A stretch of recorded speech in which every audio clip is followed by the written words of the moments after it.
우리를 구원하는 믿음, 이런 제목으로 같이 은혜를 나누겠습니다. 이 한 주간 동안은 믿음이 무엇인지 함께 배우도록 하겠습니다. 옆에 계신 분하고 이렇게 고백합시다. 믿음이 먼저입니다. 믿음이 먼저입니다. 열심은 나중입니다. 열심은 나중입니다. 삼위일체 하나님은 우리의 열심이 아닌 믿음에 반응하십니다. 열심만 있고 믿음이 없다면 하나님은 응답하시지 않습니다. 언제 어디서나 하나님은 믿음으로 행한 것에 응답하시기 때문입니다. 50일 기도학교 때 수지 사랑의 교회를 담임하시는 이인효 목사님의 간증을 소개한 적이 있습니다. 이인효 목사님이 쓰신 책 가운데 기도의 전성기를 경험하라, 이 책에 이런 간증이 나옵니다. 이인효 목사님은 사랑의 교회에 부목사로 오랫동안 사역을 했습니다. 그때 딸이 갑자기 급성 간염에 걸렸습니다. 딸의 이름은 수아인데 수아가 눈이 노랗게 되고 배가 복수가 차서 불러오고 간 수치가 2000에 달하고 황달이 오고 배는 점점 불러옵니다. 목사님은 긴급하게 딸을 입원시키고 하나님께 기도를 시작합니다. 그런데 위급한 상황에서 기도를 하려니 두려운 마음이 그 마음에 확 들어왔습니다. 우리 딸이 죽으면 어떡하지? 두려움이 마음을 사로잡으니까 목이 꽉 막히고 기도가 나오지 않습니다. 가슴이 철렁 내려앉아 불안한 마음, 두려운 마음으로 마음에 잡지 못하게 됩니다. 그 순간 목사님은 깨달았습니다. 두려움을 이기지 못하면 기도할 수 없구나. 매일매일 그날부터 병실에서 목사님은 두려움과 싸우면서 하나님께 기도를 드리게 됩니다. 기도란 두려움과 싸우면서 믿음을 지키는 것입니다. 믿음을 지키는 게 기도입니다. 믿음을 잃지 않는 게 기도입니다. 두려워하면 기도할 수 없고 믿으면 기도할 수 있기 때문입니다. 병원에서만 기도할 수 없어서 어느 날 밤에는 청계산에 올라가서 밤새 산에서 산기도를 드립니다.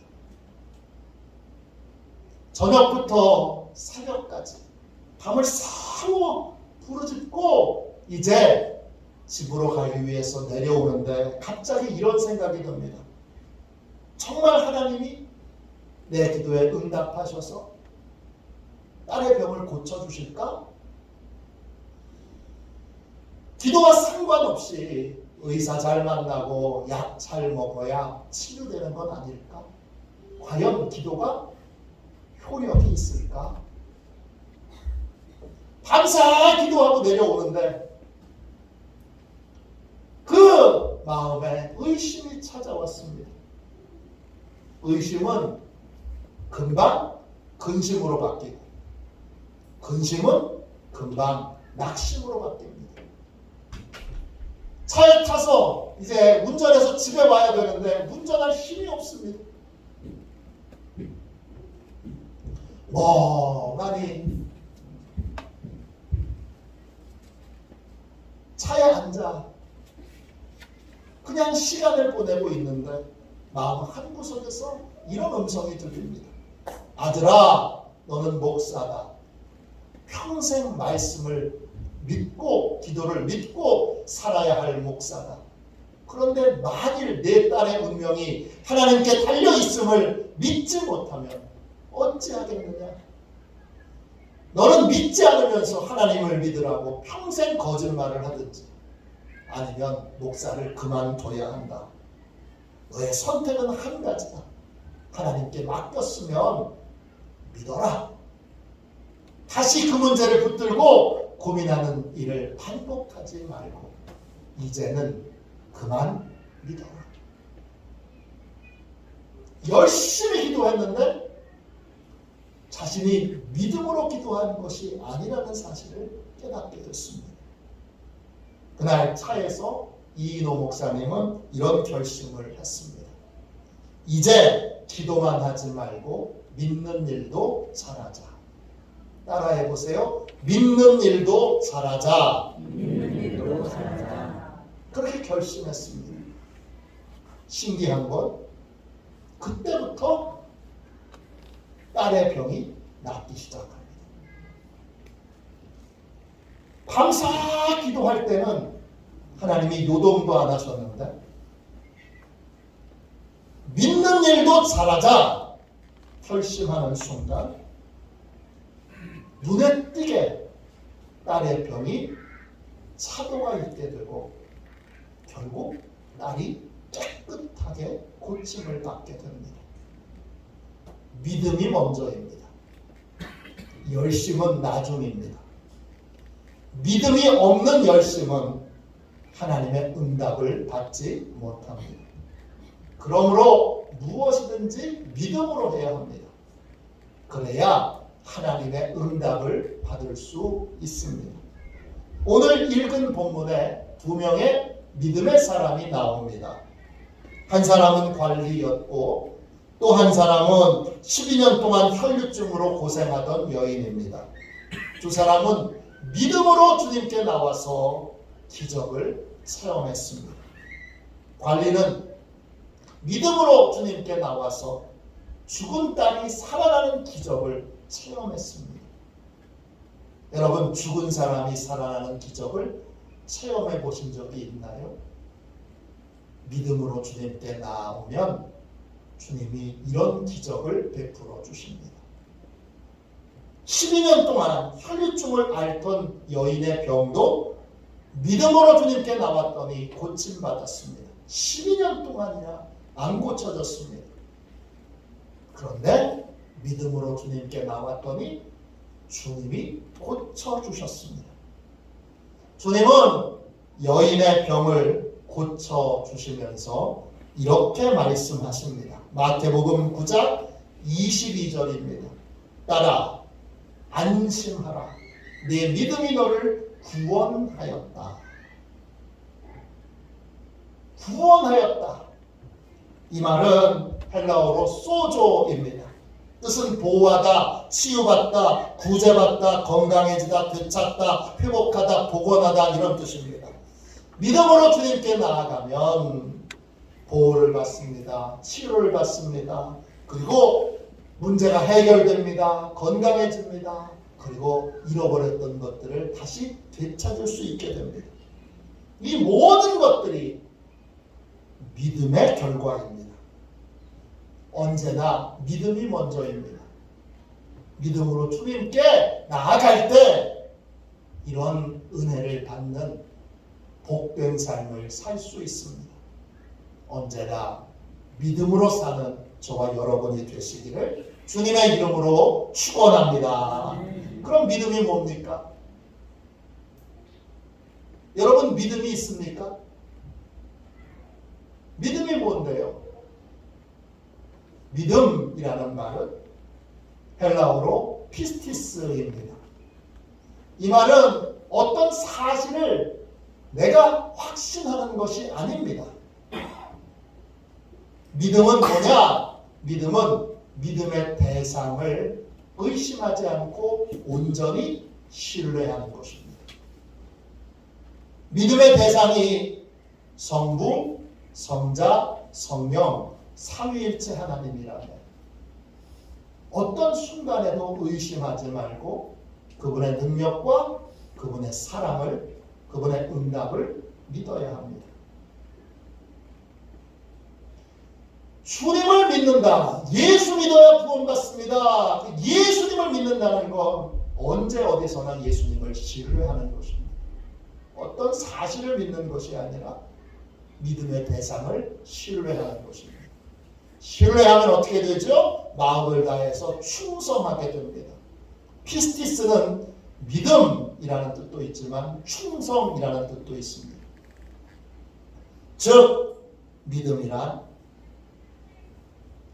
믿음의 대상 되시는 하나님을 신뢰하며 끝까지 하나님의 말씀에 순종하는 삶을 사는 것입니다. 이걸 이렇게도 설명할 수 있습니다. 뿌리 깊은 나무는 바람에 흔들리지 않습니다. 회오리 바람이 불어도 태풍이 불어도 뿌리 깊은 나무는 넉넉하게 견뎌냅니다. 믿음이란 하나님께 신뢰의 뿌리를 내리는 것입니다. 골로새서 2장 6절 7절에 이런 말씀이 있습니다. 그러므로 너희가 그리스도 예수를 주로 받았으니 그 안에서 행하되 그 안에 뿌리를 받으며 세움을 받아 교훈을 받은 대로 믿음에 굳게 서서 감사함을 넘치게 하라. 믿음은 신뢰의 뿌리를 하나님께 내리는 것입니다.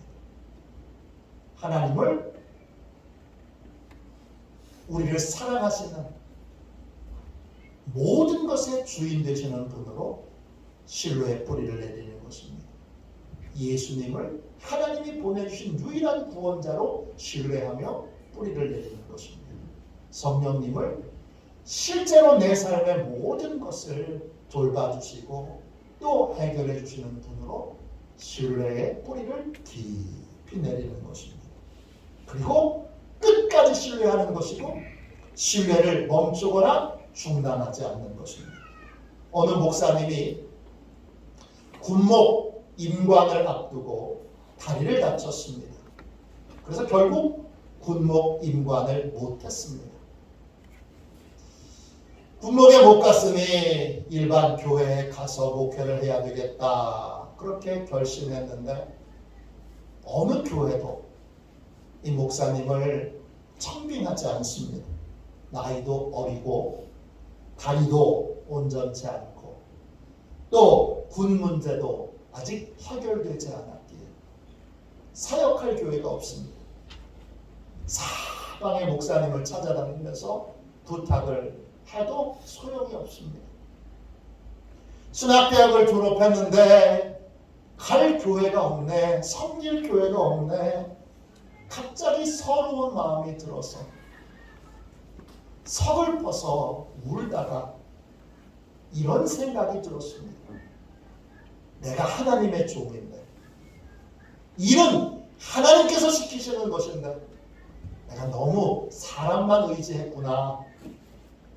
이제부터 사람에게 일할 교회를 구해달라고 부탁하는 일은 하지 말고 오직 하나님께만 기도하자. 하나님께만 기도하기로 굳건하게 결심했습니다. 기도 제목은 뭐예요? 하나님, 제가 일할 교회를 주세요. 교회 와서 이 제목으로 기도하는데, 반복해서 기도하는데 마음에 불안과 두려움이 확 밀려옵니다. 언제까지 이렇게 기도해야 되는 거야? 3개월, 6개월, 1년, 3년 이렇게 기도해야 되는 건 혹시 아니야? 이런 마음이 들었습니다. 두려움과 불안이 마음을 가득 채울 때 목사님은 그때 깨달았습니다. 자기가 단 한 번도 믿음으로 기도해 본 적이 없다는 사실을 깨닫게 됩니다. 믿음으로 하나님께 기도하고 하나님의 응답을 기다리기보다 또 하나님의 인도하심을 구하고 인도하심을 따르기보다 내 생각, 내 계획을 따라서 지금까지 살아왔구나 생각이 들었습니다. 그래서 기도의 주제를 바꿨습니다. 하나님, 제 마음에 있는 내 생각, 내 계획, 두려움, 염려 온전히 버리게 해주시고 하나님만 믿고 하나님만 의지하게 해주세요. 이렇게 기도하기 시작했습니다. 즉 하나님을 신뢰하게 해달라고 기도하기 시작한 것입니다. 이렇게 3개월을 기도하니 하나님께서 비로소 믿음의 눈을 열어주셔서 하나님을 신뢰하는 것이 무엇인지, 하나님을 믿고 신뢰하는 자가 어떤 삶을 사는 것인지를 깨우쳐 주셨습니다. 그 후에 좋은 교회에 부목사로 부임하게 되었고, 그 후에 하나님의 인도를 믿고 하나님의 인도를 구하는, 그리고 하나님의 인도를 따르는 삶을 살게 됐습니다. 그분이 이번에 은퇴하신 유기성 목사님이십니다. 믿음은 하나님을 신뢰하는 것입니다. 하나님의 능력을 신뢰하고 하나님의 사랑을 신뢰하고, 그래서 하나님의 인도를 따르고 하나님의 말씀에 순종하는 삶을 사는 것입니다. 그게 믿음입니다. 여러분, 믿음으로 예배 자리에 나오셨습니까? 믿음으로 기도하고 계십니까? 믿음으로 전도하고 계십니까? 믿음으로 순종하고 계십니까? 이 믿음은 그냥 믿음으로 있게 두지 않고 반드시 삶을 변화시키게 됩니다. 그래서 믿음이 먼저인 거예요. 믿음이 열심을 낳는 거예요. 믿음이 먼저인 거예요. 믿음은 우리의 삶을 어떻게 변화시킵니까? 여러 가지를 설명해야 되는데 오늘은 2가지만 설명하고 내일 새벽에, 모레 새벽에 계속 이 본문으로 믿음이 삶을 어떻게 변화시켰는지를 함께 나누도록 하겠습니다. 믿음은 우리의 삶을 어떻게 변화시킵니까? 첫째, 믿음은 우리의 발을 변화시킵니다. 여러분, 9장 18절 말씀 보세요. 예수께서 이 말씀을 하실 때 한 관리가 와서 절하며 이르되 내 딸이 방금 죽었사오나 오셔서 그 몸에 손을 얹어 주소서. 그러면 살아나겠나이다 하니, 예수님을 신뢰하는 사람, 예수님을 신뢰하는 사람은 문제가 생길 때마다 그 발이 예수님을 향하게 되어 있습니다. 한 관리가 인생의 최고 비극적인 일을 만났습니다. 사랑하는 딸이 죽었습니다. 이 비극적인 순간에 이 관리는 그 발을 주님께로 향합니다. 주님을 신뢰하는 사람은 기쁜 일을 만날 때, 슬픈 일을 만날 때, 고통스러운 순간에도 언제나 그 발이 주님으로 향하게 되어 있습니다. 12년 동안 혈류증을 앓았던 여인도 마찬가지입니다. 9장 20절입니다. 12해 동안이나 혈류증으로 앓는 여자가 예수의 뒤로 와서 그 겉옷다를 만지니, 이 여인도 예수님께로 왔습니다. 혈류증, 헬라말로 하이모로에오입니다. 출혈로 고통을 받는다. 또 피가 계속 멈추지 않고 흘러서 고통을 받는다. 이런 뜻입니다. 혈류증은 여성에게 생기는 병인데 월경 기간이 아닌데도 계속 자궁에서 피가 나는 병입니다. 성모안과 이종훈 장로님은 이 혈류증을 현대의학으로 보면 자궁 근종이나 다낭성 난소 증후군으로 예상된다. 이렇게 해석해 주셨습니다. 자궁 근종은 자궁 근육에 양성 종양이 생기는 것입니다. 암은 아닙니다. 그래서 월경시에 피가 과도하게 많이 나오고 자주 자궁에서 피가 나는 병입니다. 다낭성 난소증후군은 난소에 남성 호르몬이 많이 분비되어 월경 주기가 불규칙해지고 자궁에서 자주 출혈이 나타나는 병입니다. 이 여인이 살던 때에는 정확한 병명도 모르고 그냥 현상만 가지고 혈류증 이렇게 병명을 지었던 때입니다. 이 여인은 12년 동안 자신의 혈류증을 낫기 위하여 정말 많은 수고와 노력을 했습니다. 마가복음 5장 25절 26절 병행본문에 그녀의 수고와 노력이 나옵니다.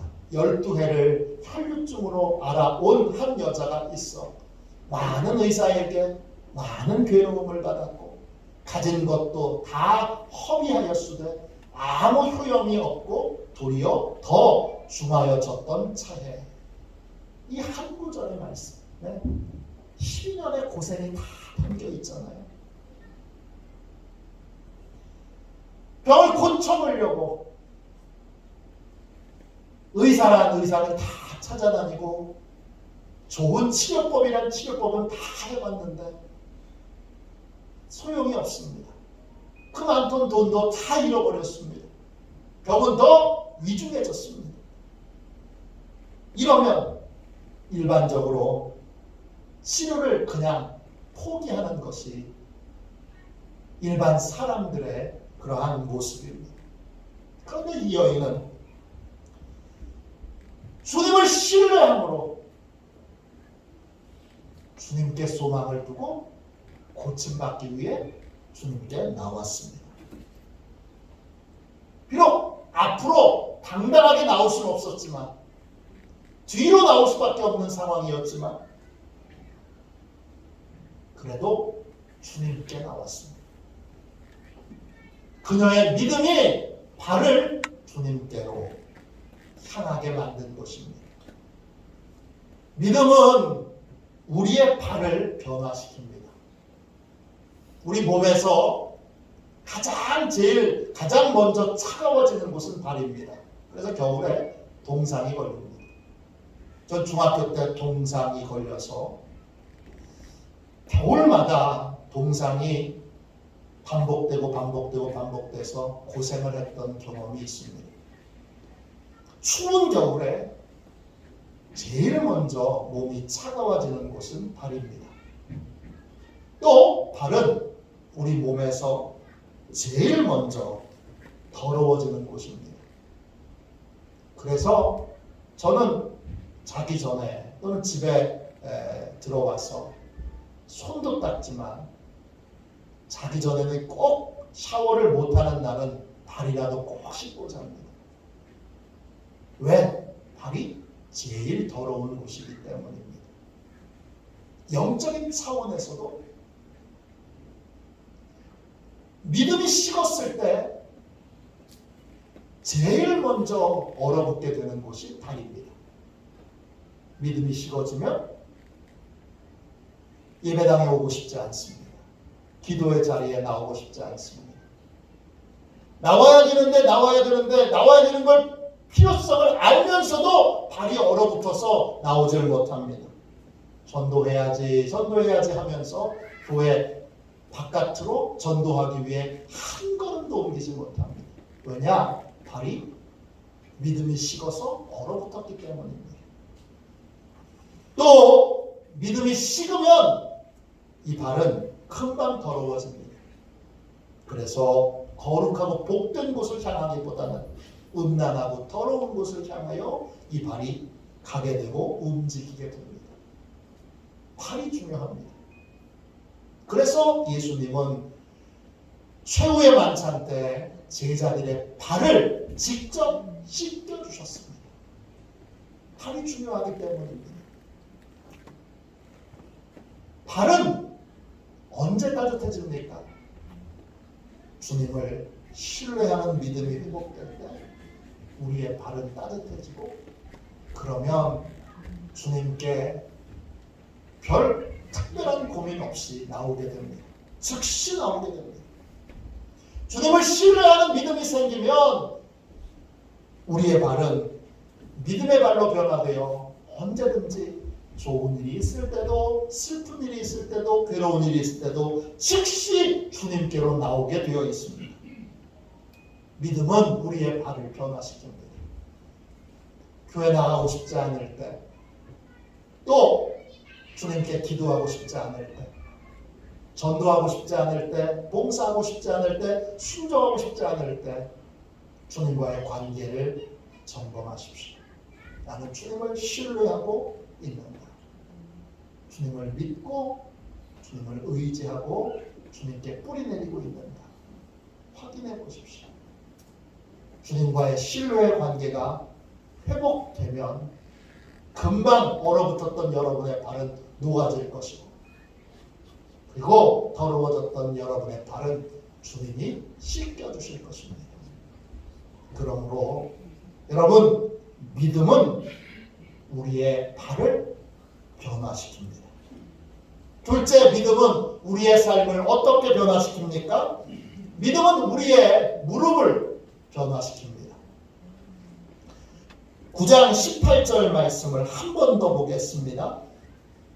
9장 18절입니다. 예수께서 이 말씀을 하실 때에 한 관리가 와서 절하며 이르되 내 딸이 방금 죽었사오나 오셔서 그 몸에 손을 얹어 주소서. 그러면 살아나겠나이다 하니, 예수님을 신뢰하는 믿음을 가진 사람은 기도의 삶을 삽니다.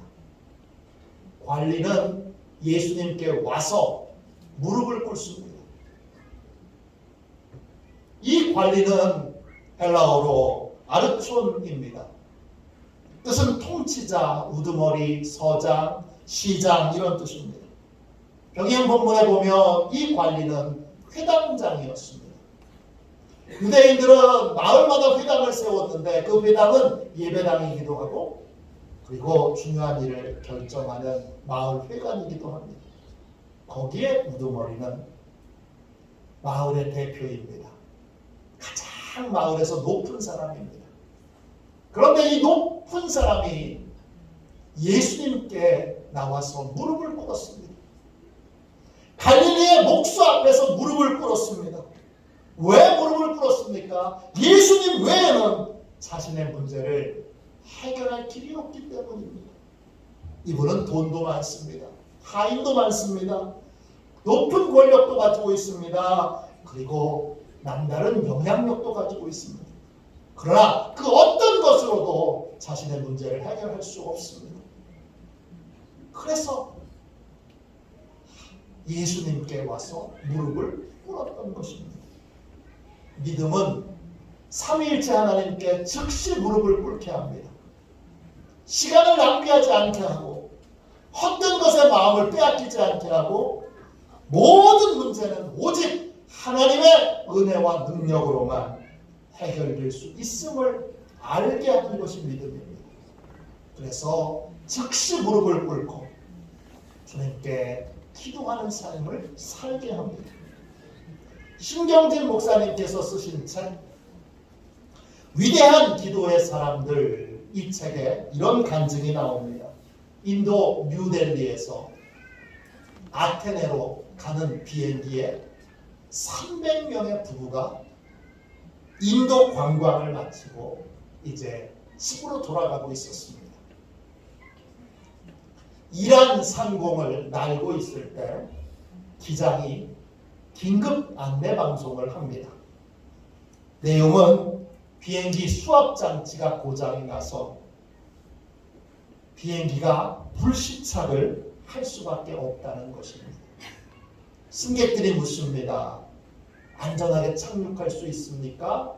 기장이 대답합니다. 선배 동료들의 경험을 봤을 때 비행기가 폭발할 확률이 70%, 안전하게 착륙할 확률이 30%입니다. 비행기 안이 갑자기 조용해졌습니다. 사람들은 죽음의 공포를 느끼며 몸을 떨기도 하고 흐느껴 울기도 하고 몇몇 승객들은 자녀의 이름을 부르며 비명을 지릅니다. 그러자 기장의 안내방송이 다시 나옵니다. 이제 우리가 할 수 있는 마지막 일이 하나 남았습니다. 그것은 하나님께 기도를 드리는 일입니다. 승객 중에 목사님이나 신부님이 계시면 나오셔서 기도를 인도해 주시기 바랍니다. 그 순간부터 승객들이 숨을 죽이고 간절한 마음으로 하나님께 기도하기 시작합니다. 간절한 기도로 후끈후끈한 열기가 비행기 안에 가득할 때 하나님께서 그 기도에 응답하셔서 비행기는 아테네 공항에 무사하게 착륙하게 됩니다. 비행기가 무사히 착륙하자 승객과 승무원들이 서로 얼싸안으며 이렇게 외쳤습니다. 할렐루야! 믿음은 어려운 일을 만날 때 주저하지 않고 무릎을 꿇게 합니다. 예수님을 신뢰하는 믿음, 성부 하나님을 신뢰하는 믿음, 성령 하나님을 신뢰하는 믿음은 이 어려움을 누가 해결해 주실 수 있는지를 잘 분별하여 알게 됩니다. 그리고 그 문제를 해결해 줄 수 있는 분에게 무릎을 꿇는 삶을 살게 합니다. 믿음은 우리의 삶을 어떻게 변화시킵니까? 이후도 셋째, 넷째, 다섯째, 여섯째 이렇게 있는데 이건 내일 새벽에 말씀으로 이어가도록 하겠습니다. 하나님은 오직 믿음에만 반응합니다. 이 사실은 영원히 잊지 마십시오. 언제나 믿음이 먼저입니다. 열심은 나중입니다.